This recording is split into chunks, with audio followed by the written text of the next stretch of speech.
Hello दोस्तों, आप सभी का स्वागत है हमारे YouTube channel SG math plus में।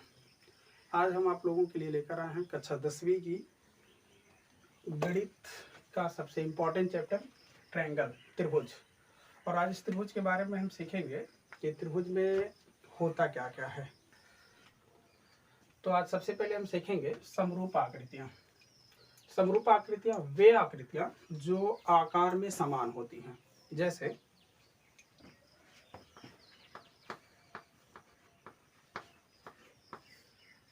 कोई भी दो वृत्त,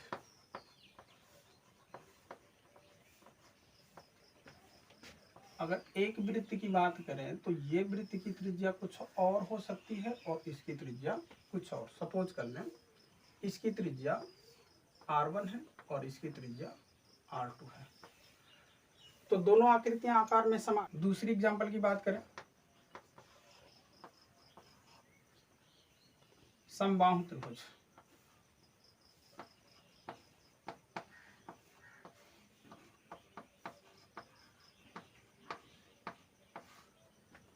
कोई भी माप का दो समबाहु त्रिभुज ले लिया जाए तो उनका आकार सेम होगा।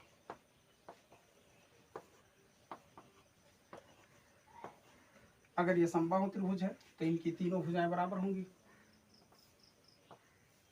और इसकी भुजा इस तरह से बराबर है। शीर्ष पर 60-60 डिग्री का कोण बनेगा सभी पर।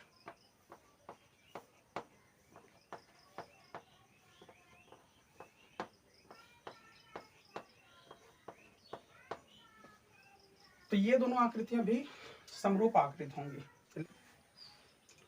अभी इसके पहले हमने सीखा कि समरूप आकृतियां होती क्या हैं। तो उन्हीं आकृतियों में से इस चैप्टर में जो हमें पढ़ना है त्रिभुज के बारे में। तो त्रिभुज किस प्रकार से समरूप हो सकती हैं इसके बारे में हम जानेंगे और इसके लिए कुछ रूल होती हैं, वो सारी चीजें जानते हैं। तो सबसे पहले हम जान लेते हैं कि त्रिभुज को समरूप लिखने का तरीका क्या है। जैसे 9th में हमने दो त्रिभुजों का कंपेयर किया था कि दोनों त्रिभुज सर्वांग सम है अथवा नहीं है।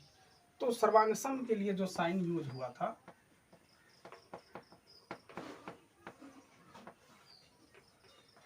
ये कुछ इस प्रकार का साइन था। तो इसमें देख सकते हैं आप कि इसमें दो साइन यूज हुआ है। एक साइन ये इस तरह का और दूसरा साइन बराबर का। ये साइन हमें बताता है कि आकृति का आकार समान है।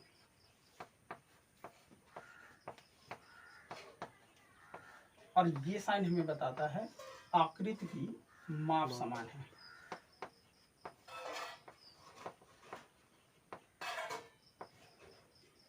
हमें माप समान के बारे में नहीं पढ़ना है क्योंकि ये कक्षा 9th में हमने पढ़ लिया है। पढ़ना है केवल आकार समान है। तो आकार समान होने के लिए इस साइन का जो नाम पड़ा है या साइन का नाम है, इस साइन का नाम होता है समरूप और अंग्रेजी में इसे कहते हैं सिमिलर। तो अगर कोई त्रिभुज समरूप है तो सपोज कर लीजिए, अगर हमने कहा त्रिभुज ABC समरूप है त्रिभुज किसी दूसरे त्रिभुज PQR के, त्रिभुज PQR के, तो यहाँ पर दोनों आकृतियां समरूप है। समरूप का सिंबल हमने देखा कि ये होता है और ये समरूपता का कुछ नियम के आधार पर हम दोनों त्रिभुजों को समरूप कर सकते हैं।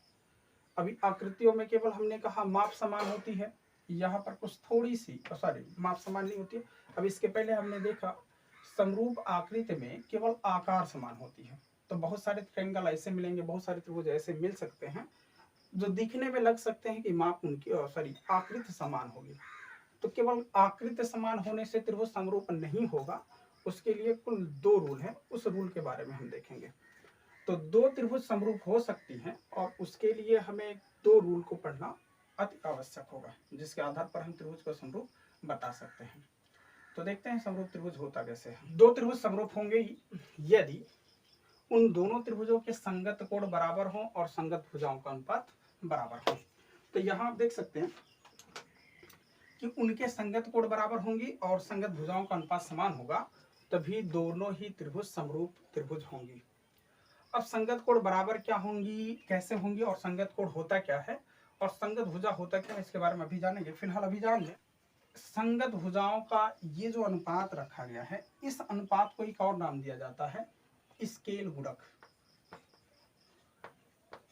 स्केल गुणक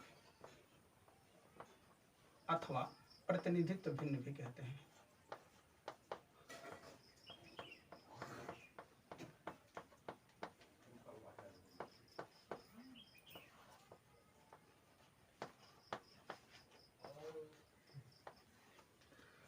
तो अब सवाल होता है स्केल गुणक क्या होता है।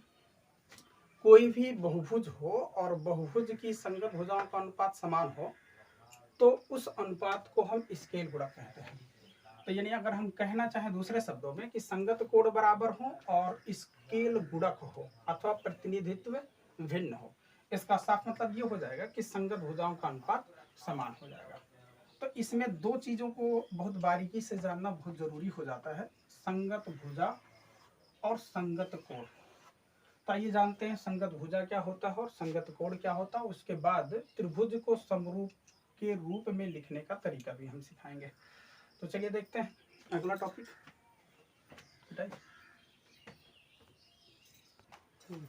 संगत कोण के बारे में जानेंगे। तो संगत कोण होता क्या है, देखते हैं, कुछ आकृतियों से समझते हैं संगत कोण होता क्या है। इसके लिए हमें दो आकृति लेना पड़ेगा और दोनों ही त्रिभुज को ले रहे हैं, क्योंकि हम त्रिभुज के बारे में पढ़ रहे हैं तो त्रिभुज के बारे में ही जानना ज्यादा जरूरी होगा।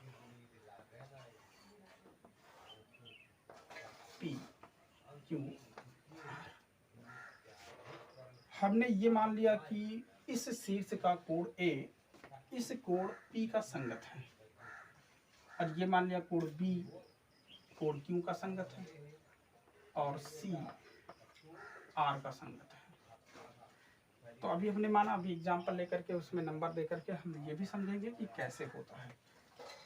तो लिखने का तरीका देखिए, संगत कोण क्या होता है। अगर हमने कहा कोण ए कोण पी का संगत है, तो कोण ए पी का संगत होने के लिए जो सिंबलाइज है ए पी, इनके बीच में दोनों तरफ से एक रेखा खींच दें, एरो खींच दें, इस चीज को हम कहते हैं, ये जो बीच में रखा गया है संगत। कक्षा 9th में आपने पढ़ा होगा सर्वांगसम त्रिभुज में सीपीसीटी।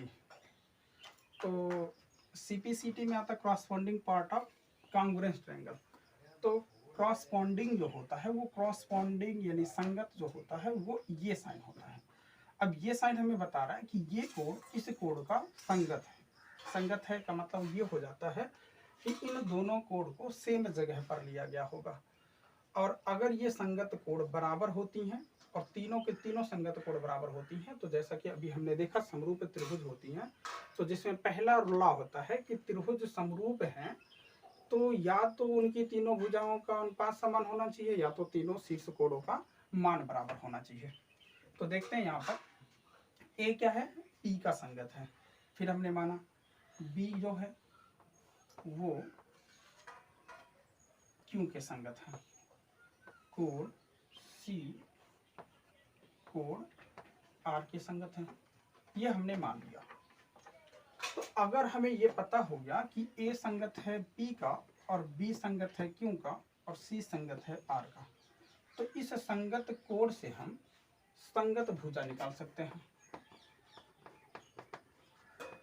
ये बहुत जरूरी हो जाता है। अभी तो फिलहाल नॉर्मल रहेगा इस एक्सरसाइज में। इसके अगले एक्सरसाइज में इन संगत भुजाओं का अनुपात त्रिभुज को समरूप में लिखने का जो बेसिस तरीका है वो तरीका यहीं से शुरू होती है। अगर इसके बारे में स्पष्ट जानकारी नहीं होगी तो आगे के एक्सरसाइज को पढ़ने में ज़्यादा समस्याएं हो सकती है। तो इसको बहुत ही क्लियरिटी से देखिएगा और ध्यान से समझने का प्रयास कीजिएगा। तो यहाँ हमने लिखा ए पी का संगत है, बी क्यू का संगत है, सी आर का संगत है। तो इस संगत कोण से हम संगत भुजा निकाल रहे हैं। अब देख लीजिए निकालने का तरीका क्या है। फिगर में आइए, ए शीर्ष ए को देखिए और ए के सामने तुरंत चले आइए। तो ए के सामने कौन सी साइड मिल रही है, कौन सी भुजा मिल रही है, बी सी।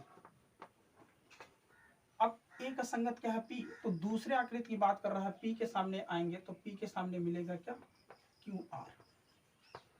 मतलब अगर इस आकृति का कोण ए और इस आकृति का कोण बी पी संगत है तो उनकी सम्मुख भुजाएं जो होंगी वो भी संगत भुजाएं कहलाएंगी। यानी BC का संगत भुजा क्या हो जा रहा है, QR। BC का संगत भुजा QR हो जा रहा है। दूसरे नंबर पे आते हैं। दूसरे नंबर पर कोण B कोण Q के संगत है। तो कोण B के सामने अगर जाते हैं तो मिलता है AC, और AC के सामने B के सामने कोण Q है। कोण Q के सामने अगर हम जाएंगे तो मिलेगा PR साइड। तीसरे साइड में आ जाते हैं तो C का ऐसे ही देख लेते हैं। AB भुजा का संगत भुजा हो जाएगा। R के सामने जाने पर मिलेगा PQ। बात समझ में आया, क्लियर है। अच्छा, अब इसके बारे में अगर हम ये थोड़ा सा फिगर हमेशा थोड़ा बना पाएंगे, फिगर विदाउट फिगर भी काम कर सकते हैं। तो उसके लिए क्या करना होगा, अब कोई भी त्रिभुज 3 पॉइंट से लेकर के बनाई जाती है, 3 बिंदुओं से लेकर के बनाई जाती है, कह लें 3 शीर्षों से लेकर के बनाई जाती है, ABC। और अगर हमें फिगर बनाना होगा, फिगर बना करके उस शीर्ष के सामने भुजे जाएंगे तो जा करके ये सारी चीजें मिलेंगी। अगर हम वैसे भी करना चाहें तो उसका भी एक बेसिक आइडिया है, बहुत अच्छे तरीके से इसको कर सकते हैं। हमें ये पता होना चाहिए, पता होता भी है कि त्रिभुज 3 शीर्षों से मिलकर के बना होता है। अब यहाँ अगर हम इस वाले पार्ट की बात करें, इस पॉइंट की बात करें, AP का संगत है, तो A त्रिभुज को बनाने के लिए किन साइडों की या किन बिंदुओं की जरूरत पड़ती है, ABC। तो इस A में कौन से 2 बिंदु नहीं है, कौन से 2 बिंदु नहीं होंगे, BC नहीं है। जब A को ले लिया तो कौन से साइड में, इस त्रिभुज में कौन से बिंदु नहीं पाए जा रहे हैं, BC। तो A को छोड़ दो, बाकी जो बचा BC। ऐसे P को छोड़ देंगे तो क्या बचेगा, QR बचेगा। ऐसे B वाले में आ जाते हैं, B को छोड़ेंगे तो बचेगा AC। और इस Q वाले में आ जाते हैं, अरे भाई PQR में अगर हम Q को छोड़ेंगे तो बचेगा क्या, PR। तो PR संगत हो जाएगा। ऐसे C वाले में आते हैं, C को छोड़ दिया जाए तो बाकी बच रहा है AB, तो AB संगत हो जाएगा। C का संगत है R, तो R को छोड़ेंगे तो मिलेगा PQ। क्लियर है।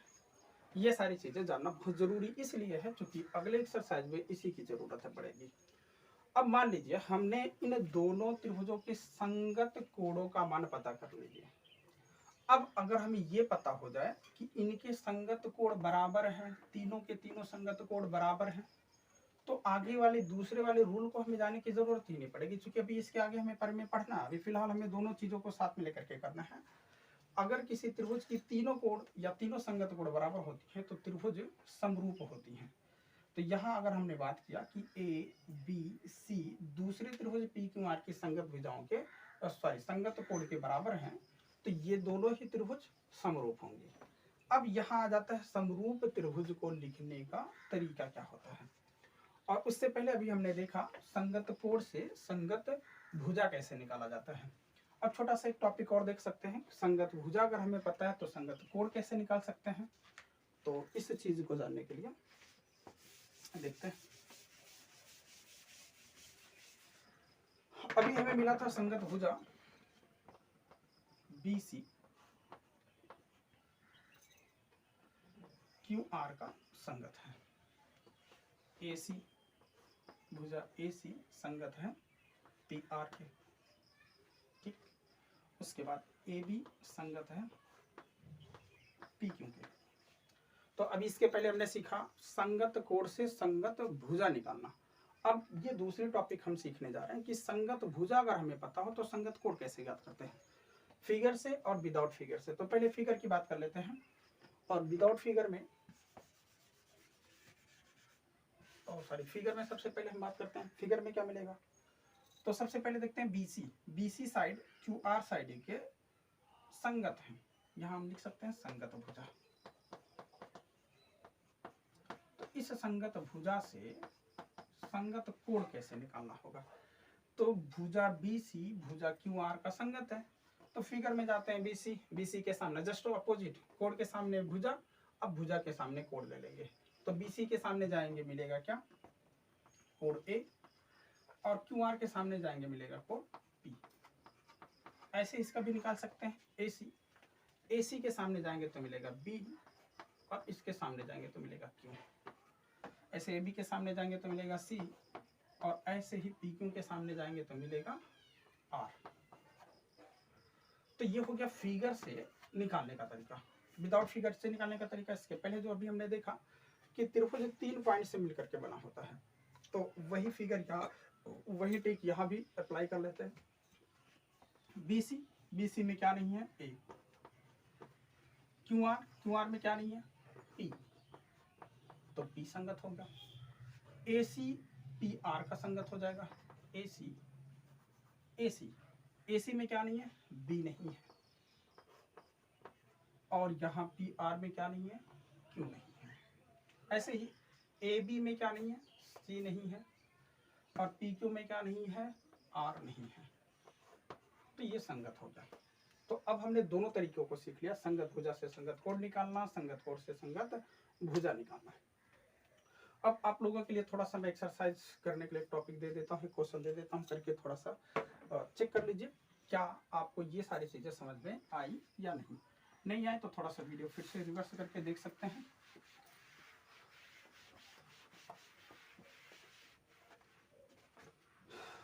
आकृति हम ले रहे हैं दो त्रिभुज की, X, Y, Z।